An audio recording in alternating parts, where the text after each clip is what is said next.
si lo más nuevo que va saliendo en tecnología, el iPhone 6, por decir, que todavía no sale, por cierto, ¿verdad? Podemos vivir sin eso, podemos vivir sin el carro más nuevo que va saliendo, pero no podemos vivir sin la presencia de Dios. Ese es un lujo que nadie se puede dar. Podemos vivir sin la canasta básica, ¿verdad? Podemos vivir sin comer un día, sin las tortitas de harina, ¿verdad? Mexicanos aquí. Sin tortillas de harina, sin frijolitos, sin queso, pero no podemos vivir sin la presencia de Dios. Es algo que nosotros no podemos estar sin la presencia de Dios. Y bueno, ¿cómo se puede saber que Dios está con nosotros? ¿Cómo se puede saber que Dios está en la iglesia? ¿De qué manera podemos nosotros demostrar que Dios está con nosotros? Porque todos decimos que Dios está con nosotros, pero ¿de qué manera nosotros podemos demostrar que Dios está con nosotros? Bueno, el Señor nos dio señales, ¿verdad? Dice la Biblia que estas señales seguirán a los que creen. Entonces, es la manera en que nosotros podemos mostrar que Dios está con nosotros. Cuando Juan manda y pregunta, le dice al Señor en aquel momento de duda, ¿eres tú? Cuando está en la casa, manda a su discípulo y le dice, ¿eres tú el que debemos esperar? Tenemos que esperar a otro más. Dice Jesús, bueno, pues mira, los ciegos pueden ver, los cojos pueden caminar, y ustedes conocen la historia. Entonces, es de la manera que se puede saber cuando la presencia de Dios está en los medios de nosotros. Con esto no estoy diciendo que Dios no está con nosotros, estoy hablando de otro nivel de unción, estoy hablando de esa presencia espesa en la vida de una iglesia. Sin embargo, en el Antiguo Testamento era muy diferente la cosa. La presencia de Dios habitaba legalmente en un cofrecito, en un cofre que se le llamaba el Arca del Pacto, ¿verdad? Los que ya saben, estaba el lugar, el atrio, el lugar santo, el lugar santísimo, y ahí estaba este cofrecito revestido de oro con 2 varas y era cargado, y ahí estaba la presencia de Dios. Estaba también el maná, estaba la vara de Aarón, estaba las tablas del pacto, pero sobre todo estaba la presencia de Dios. Entonces, este cofrecito daba testimonio de que Dios estaba ahí. Este cofre testificaba que Dios estaba con el pueblo de Israel. Y era de la manera en que ellos sabían que Dios estaba con ellos. Y hoy quiero hacer un recuento, el recuento de los daños. Usted ya conoce la historia, solamente voy a hacer un recuento de lo que pasó antes de llegar a donde quiero llegar. Y quiero hablar de ese momento cuando se pierde el arca, cuando el pueblo de Israel perdió el arca. Dice la Biblia que el pueblo estaba en guerra. Tienen una pelea, ¿verdad? Se pelean y pierden un contingente de 4,000 personas. Y se reúnen los soldados, se reúnen los ancianos y dicen, bueno, ¿por qué Dios nos abandonó? ¿Por qué Dios nos dejó en la guerra? Que siempre nosotros como humanos reclamamos a Dios, cuestionamos por qué, y buscamos el problema como asunto de Dios. Muchas veces, ¿verdad?, está en nosotros el asunto del problema. ¿Por qué Dios nos abandonó? Llegan ellos a una idea y dicen, bueno, quizás lo que necesitemos es el arca, que esté aquí la presencia de Dios para ganar la batalla.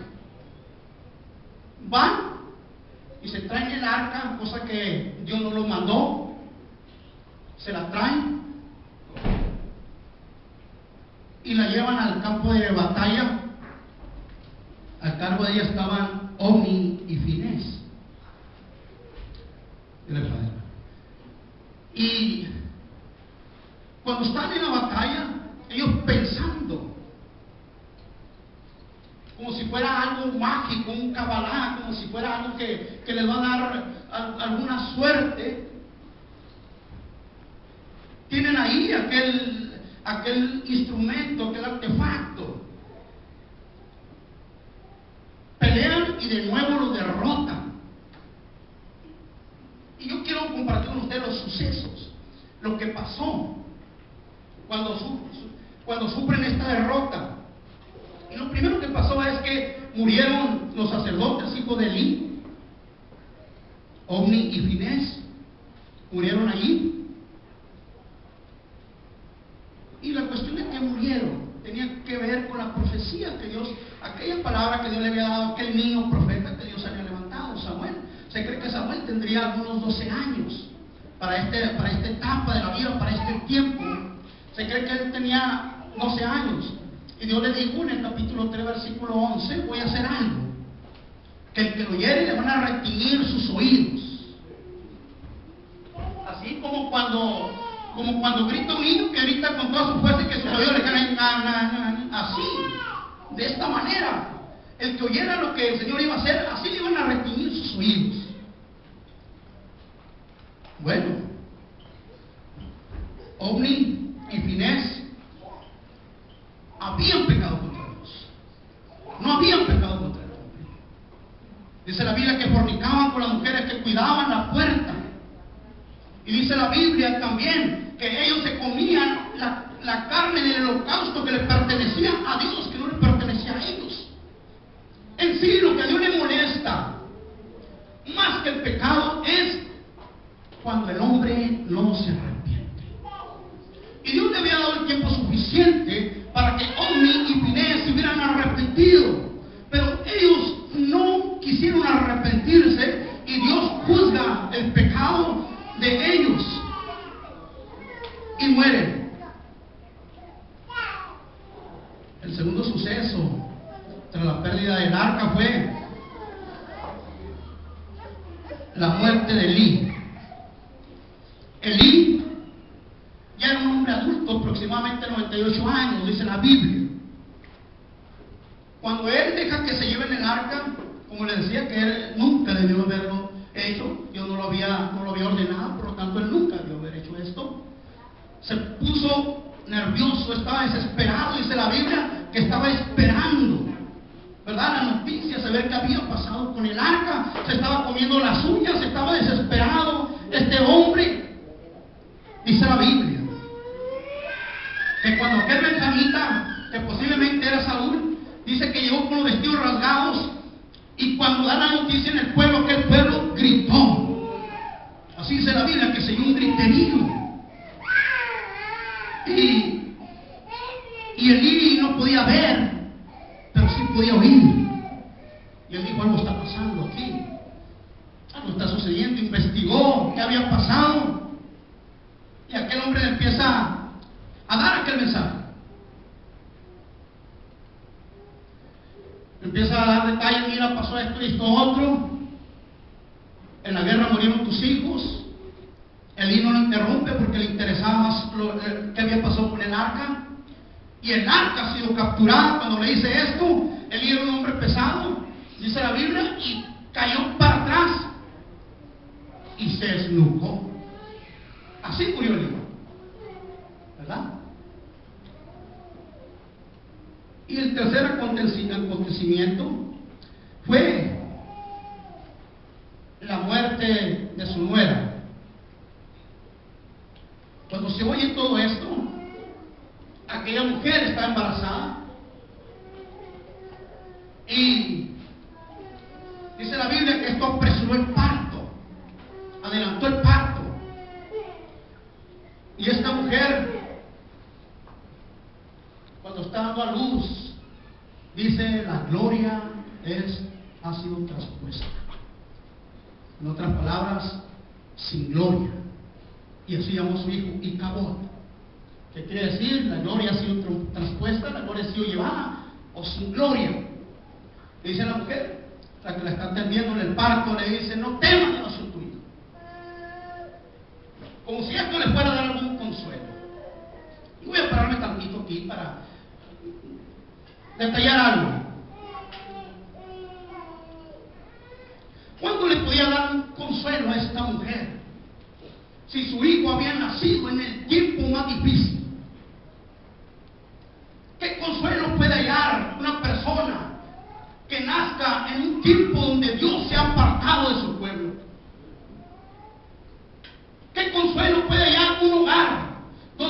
Dios se ha ido? ¿Qué consuelo puede hallar una nación donde Dios ya no está? ¿Podrá haber algún consuelo? Aquella madre sabía lo que su hijo iba a estar viviendo. Muchos años sin presencia de Dios. Muchos años sin saber quién era Dios. Porque Dios, cuando Dios se marcha, Dios se lleva todo. Dios se lleva toda su gloria. Dios se lleva todo su bien. Cuando Dios se va de algún lugar. Y esto era lo que tenía esta mujer así, ¿verdad? Lo que le había quitado la vida, lo que le había hecho morir de esta manera. El arca la llevaron a una ciudad que se llama Asdod. Y hay una serie de cosas que a mí me llaman la atención. Por ejemplo, esto: si se llevaron el arca, la Biblia no dice que los israelitas fueron a tratar, por lo menos, de obtenerla, de pelear por ella. En otras palabras, se cruzaron los brazos y dijeron: bueno, si Dios se va, que se vaya. Si Dios se quiere ir, que se vaya. Yo creo que si algo le duele a Dios es la apatía de su pueblo. Cuando al hombre no le interesa su presencia, cuando el hombre no valora la presencia de Dios. Estamos pasando en estos momentos, no solamente en esta iglesia, estamos pasando en todo Estados Unidos, ¿verdad? Dicen que 1.500 pastores en los Estados Unidos han entregado el ministerio para dedicarse a trabajar. Esto es lo que estamos viviendo. Dicen que en Estados Unidos estamos viviendo lo que vive la iglesia popular. Solamente los domingos nos reunimos. Estamos viviendo un tiempo sin Dios. Un tiempo donde Dios como que ha sido olvidado. Pero el asunto consiste en esto: si Dios se fue, ¿qué vamos a hacer nosotros? ¿Vamos a quedar con los brazos cruzados? ¿Vamos a decir, bueno, Dios se fue? Ni modo. Yo creo que un problema muy serio de nosotros los humanos es la resignación. Resignación y voluntad de Dios no es lo mismo. Y a veces nosotros nos resignamos y nos peleamos por lo que nos pertenece o por lo que queremos. Tenemos mal los enfoques. A veces luchamos por otras cosas, pero como que nosotros no le vamos dando la importancia a cada cosa en su lugar. Primero Dios, ante todo, ¿verdad? Bueno, esto es una de las cosas que tenía el pueblo, la apatía. En ningún momento hicieron por reconquistar o por traer el arca hacia atrás, traer la presencia de Dios. El arca la llevan al templo de Dagón. Y bueno, Dagón dice que cae. Ustedes van a leer la historia en su momento. Y en una de sus caídas se corta las manos, en otra se corta su cuerpo y cae postrado delante del arca del pacto. Y yo creo que en su momento va a pasar esto, ¿verdad? En su momento el evangelio va a llegar a un nivel donde todo aquel que no conoce a Dios va a caer postrado. Donde, ¿verdad?, aquellas iglesias que quizá vamos a decir la iglesia popular, ¿verdad?, va a quedar postrada también delante de Dios. Aquel ídolo Dagón, que quiere decir pez, mitad era hombre y mitad era pescado. Así que cuando se quebró la mitad, quedó ahí ridiculizado, porque nomás quedó con la mitad del pescado, ¿verdad? Así que aquel Dios, ellos dicen, bueno, vamos a sacarlo de aquí porque está pasando esta serie de cosas, se está muriendo el pueblo, estamos pasando por tantas cosas. Bueno, muy recio, llevan el arca acá y sucede lo mismo. Hay tumores, muerte, dice la Biblia que muere desde el más niño hasta el más grande, que empieza a morir ahí en la ciudad. Entonces ellos deciden también, bueno, dicen ellos, quizá el asunto vamos a llevarlo a otra ciudad. Recuerden que Gat era la ciudad de los gigantes, ¿verdad? Pero Dios igual, juzga a todos por igual, grandes, pequeños, de todos tamaños. Llevan al arca hacia otra ciudad que se llama Ecrón. Y ahí en Ecrón es cuando se reúnen los príncipes y deciden qué hacer con el arca, porque dice la Biblia que la mano de Dios se había grabado ahí. Así que había consternación. Y bueno, ellos deciden llevarse el arca de allí y lo hacen de la manera que ellos lo entienden, de la manera, una ceremonia que Dios nos pidió, un protocolo que Dios nunca exigió. Pero hay que entender que en el caso de ellos no entendían, ellos no conocían cómo debía ser trasladada el arca. Así que ellos la mandan en una carreta jalada por vacas. En fin, llega a una ciudad que se llama Bet-Semes. Y este es el punto principal que yo quiero compartir con usted: el retorno del arca. Cuando el arca volvió, dice la Biblia que volvió a Bet-Semes. Allí en Bet-Semes hicieron un sacrificio, la ponen en una piedra, la gente puede ir a mirarla, ahí está la gente, los israelitas, pero cometieron un error. No se sabe a ciencia abierta. Lo que sí se sabe es que posiblemente pudo haber sido que ellos curiosearon y abrieron el arca para mirar cómo estaba, en qué condiciones. Dice la Biblia que murieron alrededor de 50,070 personas en ese pueblo o ciudad. Así que ellos dicen, bueno, vamos a buscar una ciudad a donde llevarla, porque aquí ya no puede estar el arca, nosotros no queremos tenerla, hemos pecado nosotros. Así que deciden llevar el arca a otro lugar y dicen lo de Kiriat Yarim.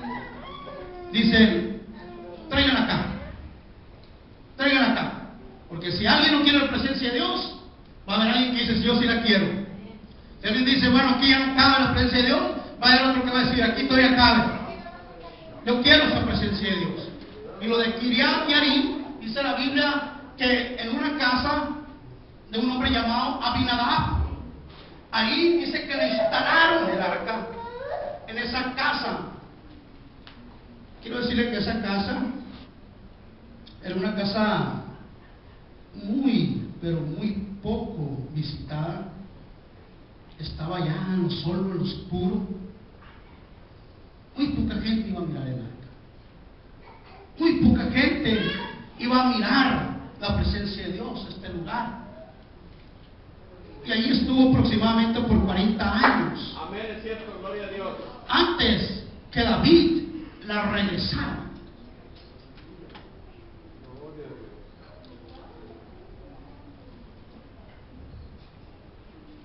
Bueno, amárrase los cinturones, él a una curva. Muchos años ellos estuvieron sin la presencia de Dios. Gloria a Dios, aleluya, amén. Thank you, Jesus, amén. Sin embargo, el pueblo de Dios seguía celebrando el culto a Jehová. Amén, amén, gloria a Dios. Thank you, Jesus. Seguían celebrando ellos el culto a Dios. Amén, amén. No estaba el arca, sin embargo ellos seguían celebrando el culto a Dios. Amén. Si uno no tiene el cuidado, puede estar celebrando un culto sin presencia de Dios. Amén, es cierto. Ellos seguían haciendo los días de expiación. Seguían yendo a la iglesia, seguían yendo al culto, pero llegó el momento en que dijeron ellos, bueno, aquí está pasando algo. Esto ya no es normal. Los que conocemos la presencia de Dios, nos estamos dando cuenta que aquí falta algo. Está bonita la ceremonia, el que canta muy bonito, el que preside lo hace muy bien, los músicos todo bien, el predicador todo bien, pero aquí está faltando algo. Aquí notamos que está faltando algo. Quizás los más jóvenes no se dan cuenta, porque ellos no conocieron, ¿verdad?, el tiempo cuando estaba Dios, pero aquí está faltando algo. Tenemos cultos cada domingo, tenemos cultos cada jueves, pero aquí está pasando algo, aquí falta algo. Amén, gloria a Dios. Vamos a mirar qué es lo que está faltando. Gloria a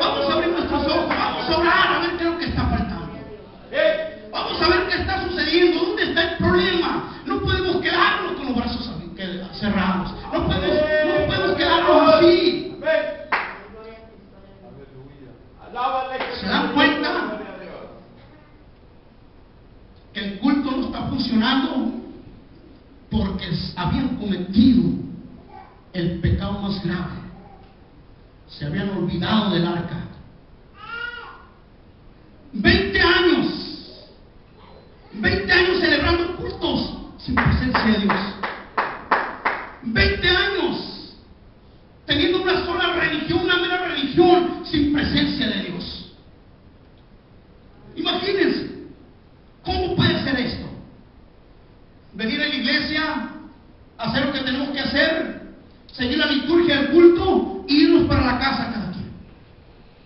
Mirar que vamos a ver, a dónde vamos a ir a comer después del servicio, platicar de algunos detalles, quizás vamos a platicar de lo que no nos gustó, de lo que no nos pareció, pero en el culto faltó algo.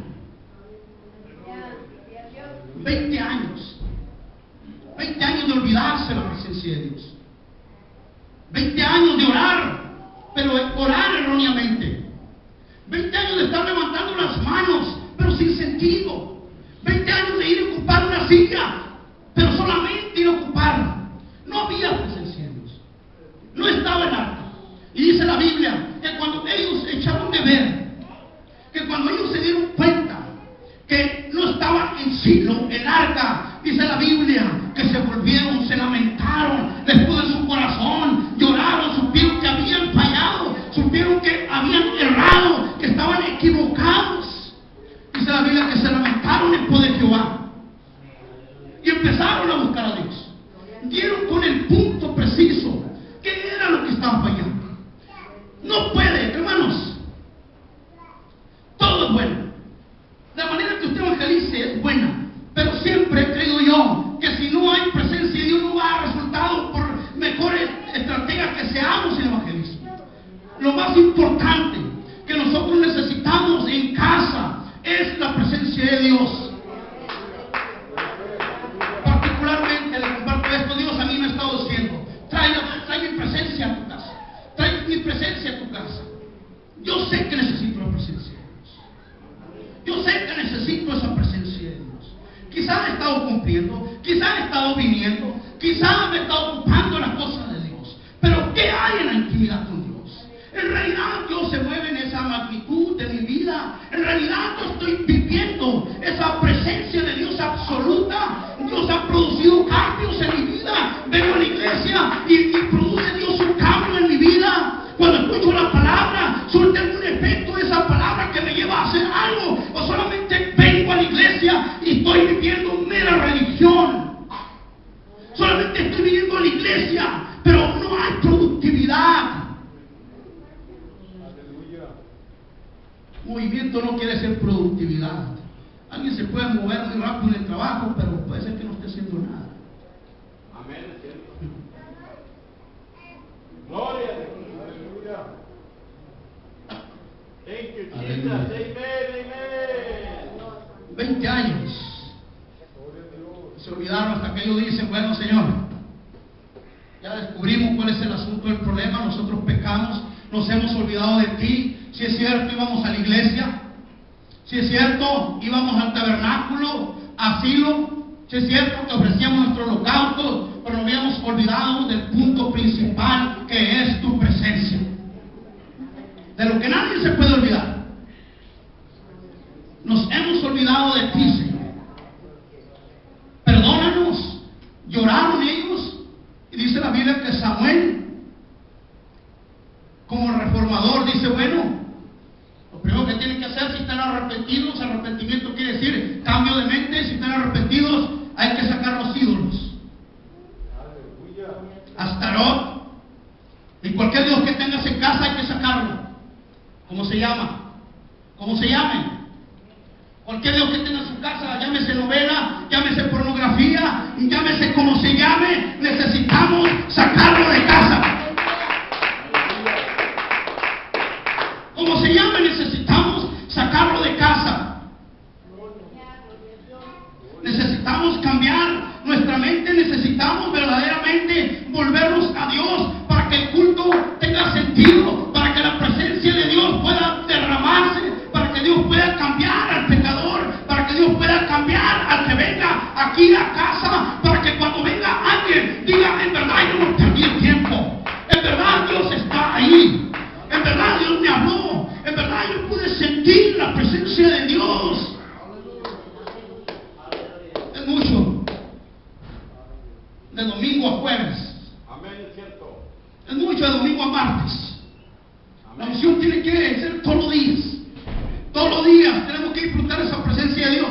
Todos los días tenemos batallas. Todos los días tenemos problemas. Todos los días nos enfrentamos a tentaciones. Todos los días estamos luchando con la carne. Necesitamos la presencia de Dios en casa. ¿Cuántos se van a llevar la presencia de Dios a casa? ¿Cuántos dicen, sí, yo necesito cambiar, corregir mi vida en ciertos detalles? He estado fallando. Miren, una de las cosas que se está olvidando en Estados Unidos, poco a poco, es Dios. Primero lo sacaron de las escuelas y miren lo que ha pasado. Antes hacían una oración. Yo no sé si todas las cortes se use la Biblia, pero se ha ido olvidando. Y si usted está esperando que la escuela le enseñe a sus hijos, tenga mucho cuidado. Lleve la presencia de Dios a su casa, porque en las escuelas ustedes saben lo que ha pasado. Ha habido tantas muertes, masacres y lo que usted quiera. Aparte es en que regularmente en la escuela le enseñan a no creer en Dios. Le enseñan a eso, a no creer en Dios. Por eso hay muchos muchachitos, hablando de los jóvenes dentro de la iglesia, que no creen en Dios, porque los han confundido. Usted necesita llevar la presencia de Dios a su casa. Si usted no quiere batallar con sus hijos el día de mañana, necesita llevar la presencia de Dios a casa. Necesita llevar el arca del pacto a casa. Llévela, el arca del pacto a algún lugar, con la vecina. Lleve la presencia de Dios. Dios va a empezar a hacer cosas. Dios va a empezar a moverse de una manera tremenda. El arca, ya para concluir, voy a decir esto. El arca había llegado a Israel. Estaba en Israel, pero no estaba en el corazón de los israelitas. Tremendo eso. Como aquellos hombres que empezaron a hacer una tumba para su rey y le quisieron hacer tan hermosa que duraron muchísimos años que se les olvidó para qué era. Y terminaron dándole más valor a lo que estaban haciendo que para la persona que era. No vayamos a estar haciendo esto. No vayamos a estar viniendo aquí por venir.